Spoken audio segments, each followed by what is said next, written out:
Welcome to Tech Leveler. I'm Lee, and in this super quick video I'm going to show you how to use the live speech or the voice on the iPhone iOS 17.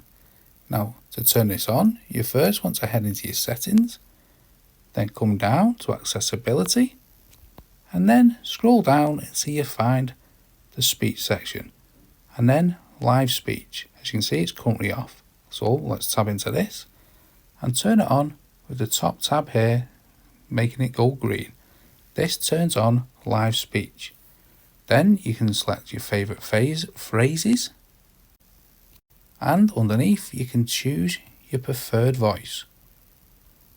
Now with it turned on, you can press the side button or the home button 3 times.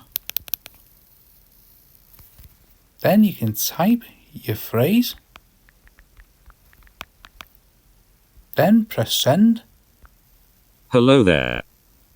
And it'll read out your type to speak.